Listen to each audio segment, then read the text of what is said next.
The mark had been burning for 3 days before Seraphine finally pressed the blade to her own skin. Not a ceremonial knife, not the jeweled dagger the healers used for ritual severance. A kitchen blade, stolen from the scullery while the servants slept, its edge dulled from years of cutting root vegetables and skinning rabbits. She heated it in the embers of her small hearth until the metal glowed the color of a dying sun. And then she pressed it to the place where his teeth had marked her. The junction of throat and shoulder, where Cale Voss, Alpha King of the Ironmore pack, had sunk his claim into her flesh 6 months ago. She did not scream. The bond fought back. It always did. A sensation like fishhooks buried in her chest, pulling toward the east wing of the fortress, where he slept beside Verelda, the noble-born daughter of the Silver Fang Alpha, the woman he had taken to his bed 3 weeks after marking Seraphine as his fated mate.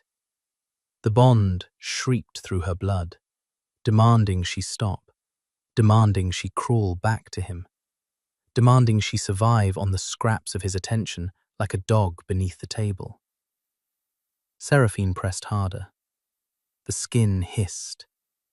The mark, 2 crescent punctures surrounded by a silver bruise that had never faded, blistered, blackened, and began to disappear. The pain was extraordinary. It reached behind her eyes, into the base of her skull, down through her spine and into her legs, until her knees buckled and she hit the stone floor. But she kept the blade in place, because the alternative was worse. The alternative was another morning watching him look through her as if she were glass.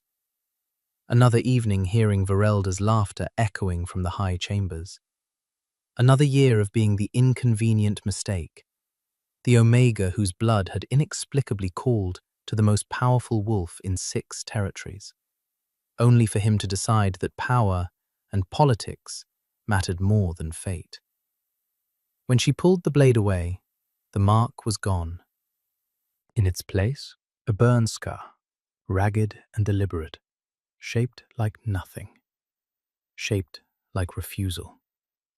She dressed it with a strip torn from her bedsheet. She packed nothing. There was nothing to pack. 6 months as the unacknowledged mate of the Alpha King had given her a room smaller than the kennels, 2 dresses that had belonged to a dead servant, and a reputation as the greatest embarrassment in Ironmore's history. She left it all. The eastern gate was unguarded at the 4th bell. She knew this because she had spent 5 weeks learning the rotation of the sentries, mapping the gaps, memorizing the interval between patrols with the same patient precision that had kept her alive through 18 years as the lowest Omega in the Ashenmere pack. Survival was a skill. She had always been gifted. The Thornwood began where the fortress grounds ended, a wall of ancient black pine and knotted oak that no wolf entered willingly. The old stories said the forest was alive, that it remembered, that the last wolf who had walked beneath its canopy uninvited had emerged 7 years later, white-haired and speaking a language no one recognized. The Thornwood was not a forest. It was a judgment. Seraphine walked into it without looking back. The trees swallowed her whole. Cale felt the severance at dawn. He was standing in the war chamber, reviewing territorial maps with his beater, Drustan, when something inside his chest simply stopped. Not his heart. Something deeper. Something that had been humming beneath his ribs for 6 months like a second pulse. A warmth he had refused to name, but had grown so accustomed to that its sudden absence was like the floor dropping from beneath him. His hand went to his chest. His claws extended without his permission, puncturing the leather of his tunic. "My king?" Drustan's voice, careful. The beater had learned to read the dangerous stillness that preceded Kale's worst moments. The moments when the curse pressed closest, when the cold that had lived inside him for 300 years threatened to crack through the surface and turn the room to frost. "Something is wrong." Kale's voice came out scraped raw. The bond. The bond he had tried to bury, to starve, to pretend was a malfunction of his wolf rather than the truest thing he had ever felt. It was gone. Not muted, not distant. Gone. As if someone had reached into his chest and ripped out a thread he hadn't realized was holding him together. He was moving before he understood where. Down the corridor, past the great hall where servants were laying the morning fires, through the narrow passage that led to the East Tower, and then he was standing in front of her door. The door he had not allowed himself to open in 3 months, because every time he came close, his wolf howled so loudly that the guards could hear it in his throat.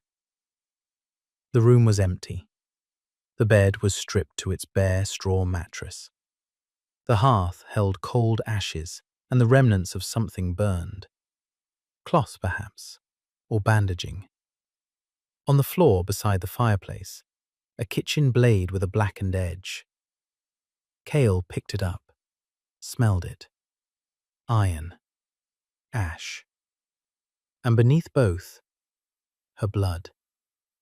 Her blood and the unmistakable scent of cauterized flesh.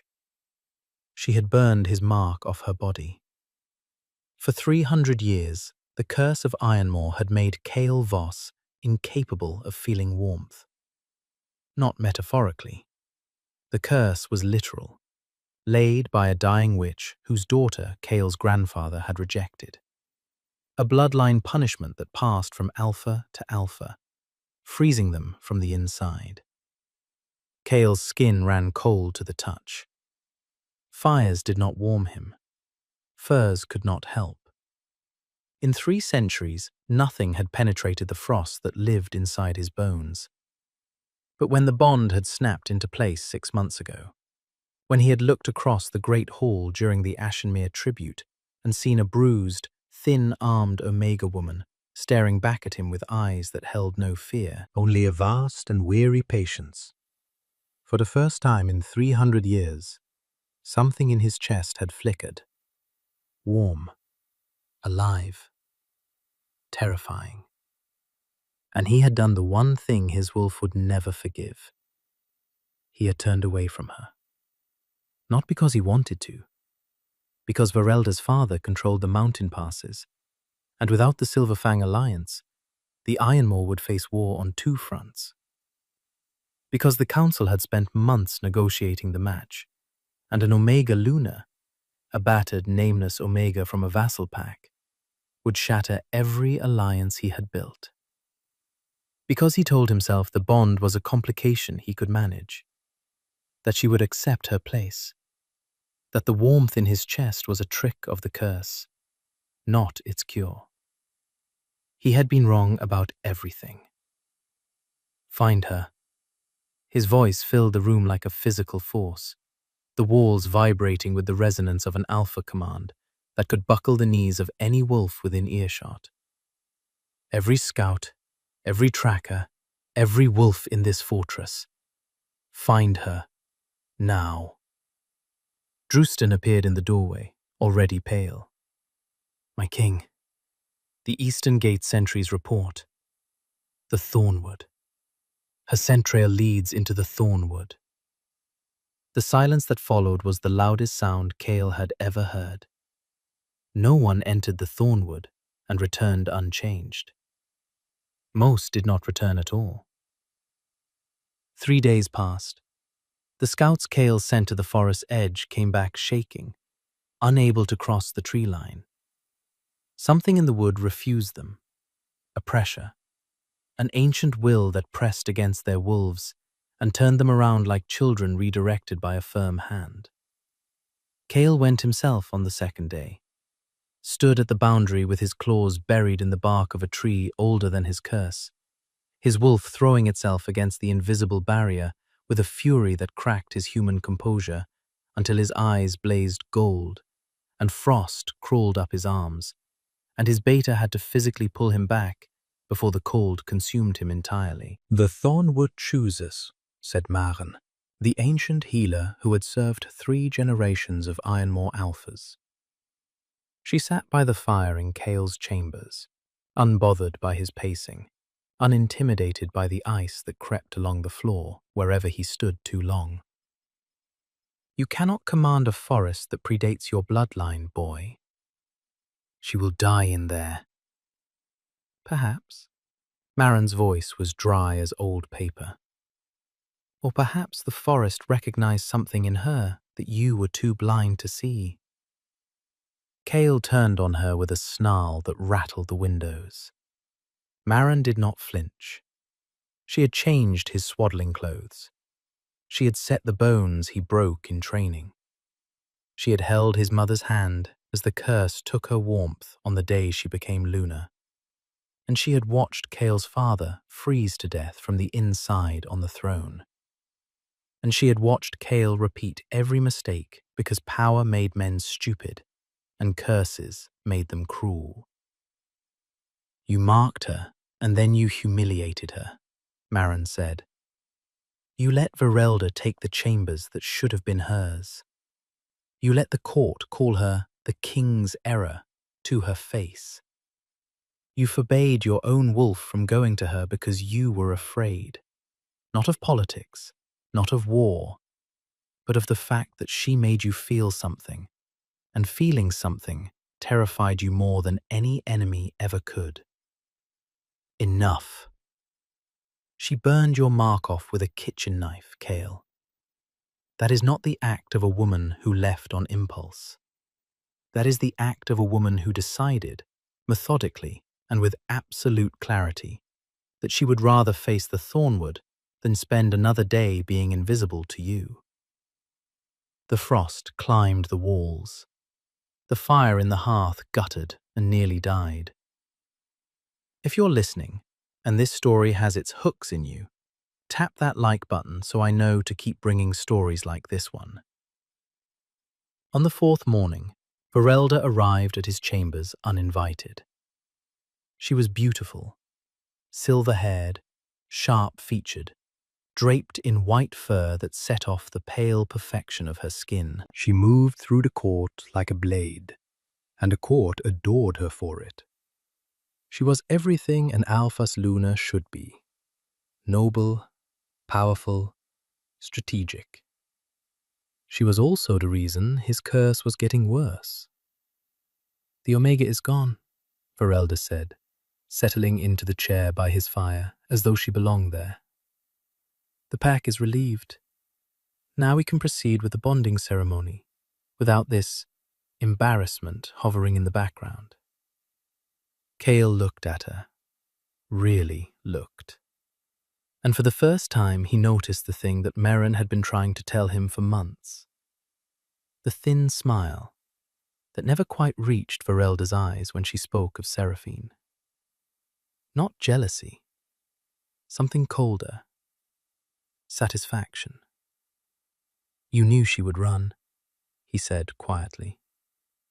Verelda's smile did not waver. "I knew she would break. They always do, the low-born ones. They are not built for stone halls and wolf politics." "What did you do?" "I did nothing. I simply ensured she understood her position. A word here, a closed door there. The servants knew not to bring her meals unless she asked, and she was too proud to ask. The seamstress lost her measurements. Twice. Her invitation to the winter court was misplaced." Verelda examined her nails. "She was miserable, Kale. I simply gave misery permission to do what it does." The temperature in the room plummeted so sharply that Verelda's breath turned to mist. The frost on the walls thickened into ice. The fire died completely. Kale's eyes were no longer gold. They were white, the color of a blizzard. the color of the curse at its most lethal, the color that the old wolves said had not been seen since his grandfather's reign. His voice came from somewhere beneath language, somewhere primal and enormous, and barely contained in a human throat.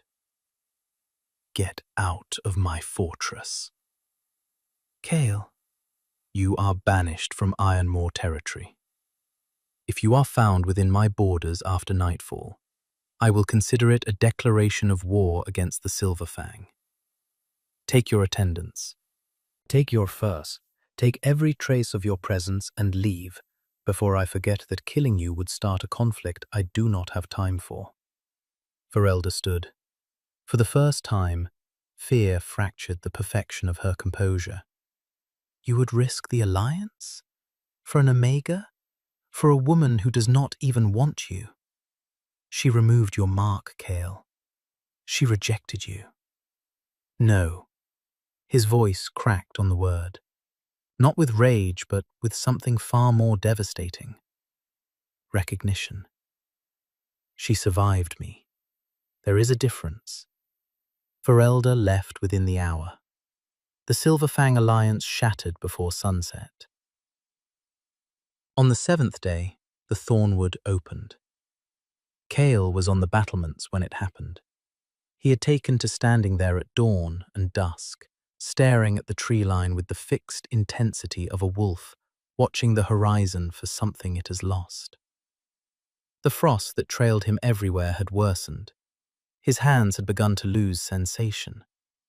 Maren said the curse was accelerating, that the bond's severance had removed the only thing slowing it, and, if it continued, he would be ice within the month, frozen on his throne like his father, like his grandfather, like every Ironmoor alpha who had been too proud or too afraid to let the warmth in.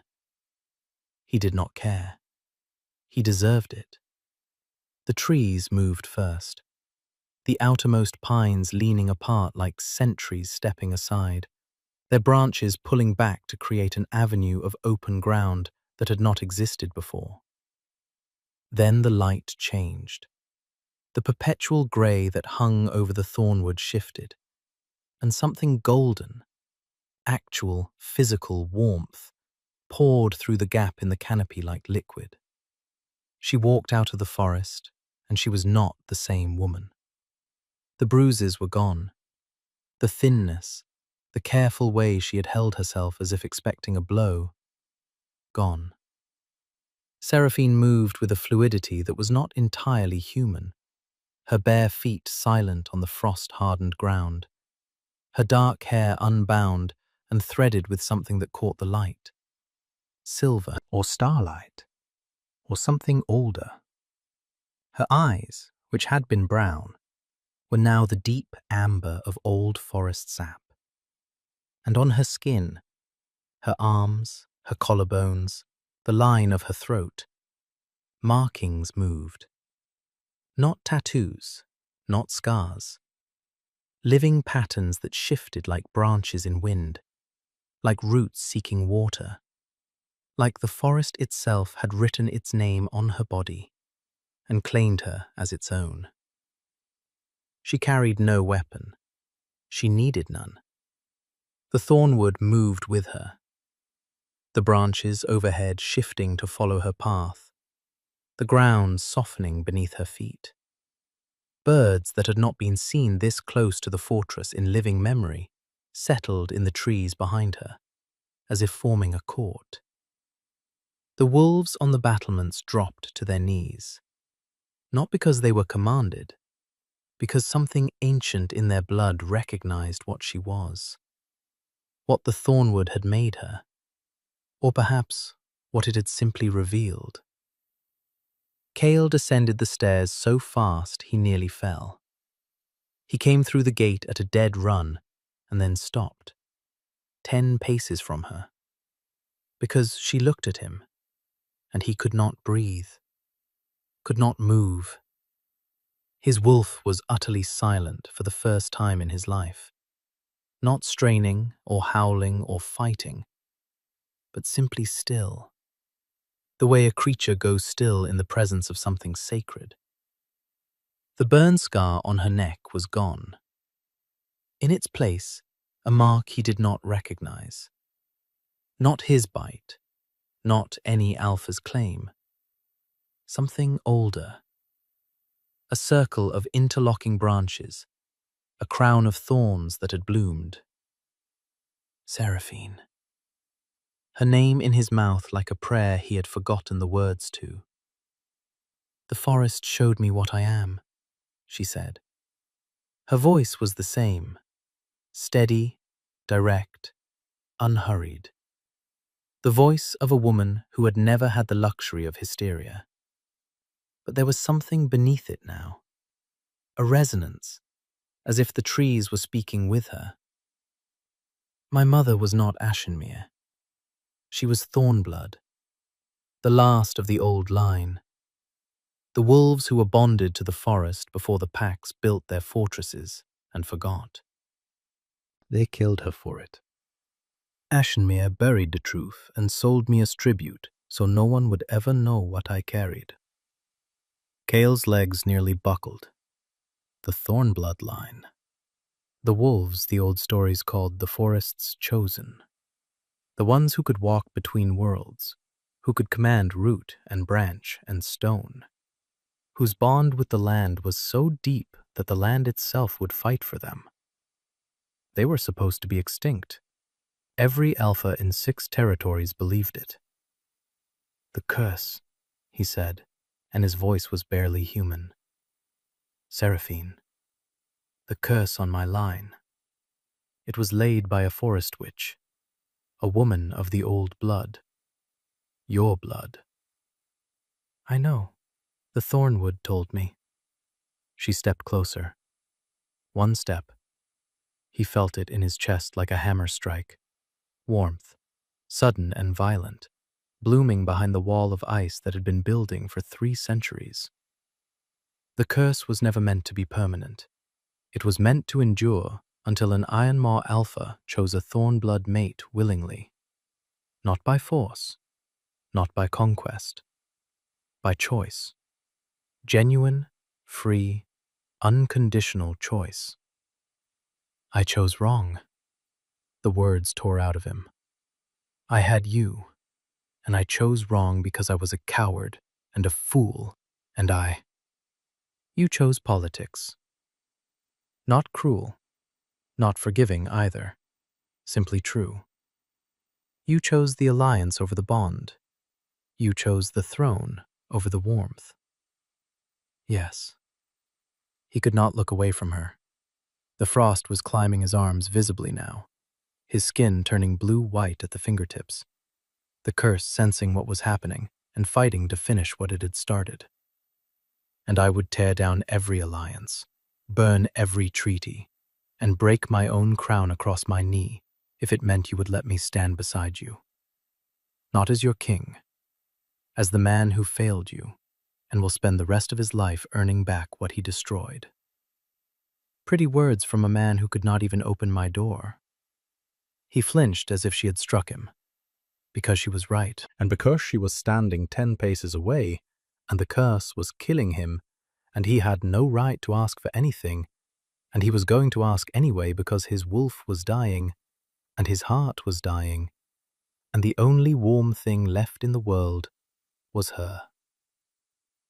I am not asking you to save me, he said.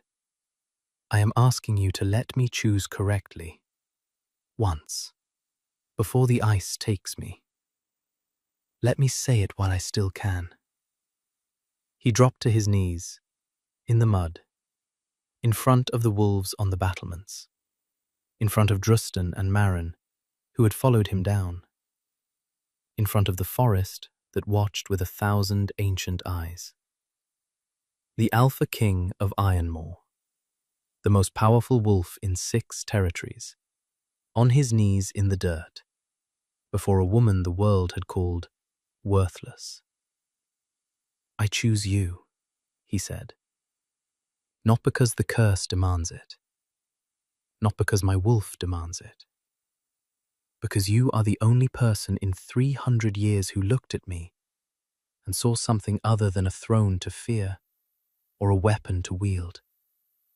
Because you were starving in my own fortress, and you never once begged, and I will never forgive myself for that. Because when you burned my mark off your skin, you were braver than I have ever been in my entire reign. Seraphine looked down at him. The markings on her skin pulsed once, bright, warm, golden, and the thornwood behind her shuddered, branches creaking, leaves whispering in a language that predated every pack and every crown. The forest told me something else, she said quietly. It told me the curse would kill you within the week, that the ice would take your heart first, then your lungs, then your mind, and that by the time the snow covered this fortress, there would be nothing left of you but a frozen throne and a cautionary tale. Then let it. No. The word landed like a stone dropped into still water. She closed the distance between them. 5 paces, 3, 1, and knelt in front of him, eye to eye. Her hands found his face, and where her fingers touched his skin, the frost retreated. Not slowly, instantly, like darkness fleeing a lit match. His breath caught. Warmth. Actual, physical, devastating warmth flooded from her palms into his jaw, his cheekbones, spreading down through his neck and into his chest, where it collided with 3 centuries of ice and shattered it. He gasped. The sound was raw and broken and inhuman, the sound of a man surfacing after being held underwater for a lifetime. His hands came up to cover hers, and his fingers were trembling, and his eyes were no longer white or gold, but a deep, startled brown. His real eyes. The eyes beneath the curse. The color no one had seen since before the frost took root. I am not saving you because you asked, Seraphine said. I am saving you because I choose to. And if you ever make me invisible again, I will walk back into that forest and I will not come out. I will follow you in. The thornwood would eat you alive. Then I will die in there trying to reach you, and it will still be better than a single day of the life I was living before you walked into my hall. She kissed him, not gently, not tentatively. She kissed him like a woman who had survived a forest that devoured wolves, who had burned a king's mark off her own throat with a kitchen knife, who had walked barefoot through a judgment older than civilization and come out the other side wearing a crown the earth itself had given her. She kissed him, and the ice in his chest did not crack. It evaporated, turned to mist, turned to nothing. And in its place, warmth roared through him so violently that his wolf surged to the surface and howled. Not in pain, not in rage, but in something that sounded, for the first time in 300 years, like joy. The frost on the fortress walls began to melt. Water ran down the stone in rivulets, streaming from the battlements, dripping from the eaves, pooling in the courtyard where it reflected the sudden, impossible sunlight breaking through clouds that had been grey since before anyone could remember. Wools on the walls shifted involuntarily, not in threat but in celebration, their howls joining the chorus until the sound filled the valley and echoed off the mountains and carried into territories that had not heard the Ironmoor sing in centuries. Marin, watching from the gate with tears cutting clean lines through the weathered landscape of her face, whispered to Drustan, "That is the sound this pack was supposed to make." Cale pulled back just far enough to look at her. His face was wet. He had not cried in 300 years because the tears had frozen before they could fall. And now they came freely, cutting warm tracks down his cheeks, and he did not wipe them away. "Your Majesty," Drustan called from behind them, his voice unsteady with something that might have been awe. "The throne room. You should see the throne room." They walked in together, side by side. Not King and Omega, not Alpha and Outcast. Something else. Something the pack had no name for yet. The great hall of Ironmore had been cold stone and iron for as long as anyone alive could remember. The wolf throne, carved from a single black oak that had once grown in the center of the thornwood, had been deadwood for 3 centuries, its surface perpetually rimed with frost, painful to touch, a seat that punished everyone who sat upon it. It was blooming. Green shoots pushed through the ancient grain. Leaves unfurled along the armrests, small, silver-veined, trembling with new life. At the base of the throne, where frost had cracked the flagstones for generations, a single vine had pushed through and was climbing the carved wolf's leg, and at its tip, a bud was forming. Seraphine touched the armrest. The throne shuddered and then bloomed fully. Every branch, every carved surface erupting with growth until the dead black wood was alive again.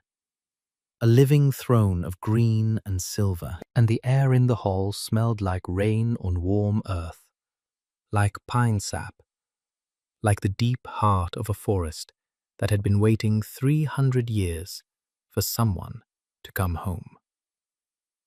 "Well," Maren said from the doorway, her voice wobbling only slightly, "I suppose that settles the question of who sits on it."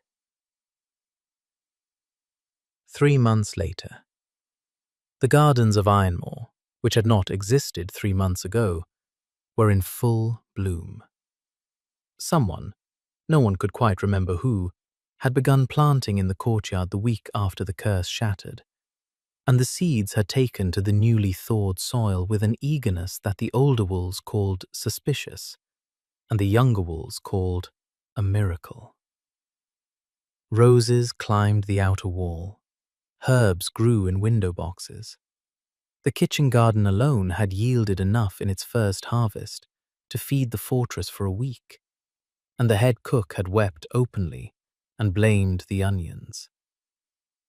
Seraphine sat on the living throne. It had become hers in practice before it became hers in ceremony, the wolves of Ironmore deferring to her with a naturalness that surprised everyone except Maren, who claimed she had predicted the entire thing and would appreciate it if everyone would stop acting so shocked. The bonding ceremony had been held at the autumn equinox, in the clearing where the thornwood met the fortress grounds. The forest had attended. That was the only way to describe it. The trees had leaned in, the canopy had opened, and light had poured down on them like a benediction, while every wolf in 6 territories watched the Alpha King mark his Luna with a bite that shimmered gold instead of silver. Cale stood behind the throne, one hand resting on its living back, his fingers tracing the vines that grew new leaves each morning. He was warm. After 3 centuries of cold, he still marveled at it. The heat of the fire on his skin, the warmth of her shoulder against his chest when she leaned back. The simple, staggering miracle of being able to feel. "A letter arrived," Torsten said, entering with an expression that suggested he had already read it and was enjoying himself immensely. "From the Ashenmere pack." Seraphine took it, read it once. A smile crossed her face, not warm, not cold, but the precise expression of a woman who had once been the lowest creature in a pack that had sold her like livestock, and was now reading their groveling request for trade terms from a throne made of living wood. "The elder of Ashenmere sends his most humble regards," she said, her voice carrying the faintest edge of something that was not quite mercy, "and wishes to formally recognize the Thornblood line. He also requests, and I am quoting, the honor of renewed diplomatic relations with Ironmore at Her Majesty's earliest convenience." Kale's mouth twitched. "At your convenience?" "I am extremely inconvenient," Seraphine said. "I may be inconvenient for quite some time." "Take as long as you need."